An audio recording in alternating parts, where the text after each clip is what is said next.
आज हम बात करेंगे बेन 10 के बारे में। बचपन में मैंने बहुत ज्यादा बेन 10 देखा है। बेन 10 कार्टून नेटवर्क पे आता था, मैं इसे हर रोज देखता था। मैं इसके किसी भी एपिसोड को मिस नहीं करता था। ये मेरा फेवरेट एनिमे था। जिन लोगों को नहीं पता, मैं उन लोगों को बता दूं, बेन 10 एक जापानीज एनिमे नहीं है। बेन 10 एक अमेरिकन एनिमेशन सीरीज है। हम लोग जापानीज एनिमेशन को एनिमे बोलते हैं और चाइनीज एनिमेशन को डोंगुआ बोलते हैं। उसी तरह आप लोगों को पता है अमेरिकन एनिमेशन को क्या बोलते हैं? अगर आप लोगों को पता है तो कमेंट में जरूर बताइएगा। बेन 10 का अभी तक 5 एनिमेटेड सीरीज रिलीज हो चुका है। पहला है बेन 10 क्लासिक, दूसरा है बेन 10 एलियन फोर्स, तीसरा है बेन 10 अल्टीमेट एलियन, चौथा है बेन 10 ओमनीवर्स और पांचवा है बेन 10 रिबूट। और बेन 10 के ऊपर लाइव एक्शन मूवी भी बन चुकी है। और बेन 10 का जो थीम सॉन्ग है वो मुझे काफी ज्यादा अच्छा लगता था। आप लोग भी एक बार जरूर सुनिए।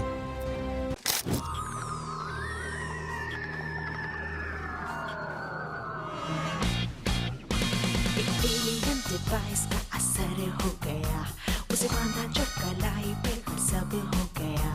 ये आम बच्चा देखो कितना खास हो गया। He's Ben 10, अनोखी शक्तियों का अब ये मालिक हो गया। जब चाहा एक एलियन में बदल गया। Pocket forearms, diamond head या रिपजॉ बन गया। He's Ben 10।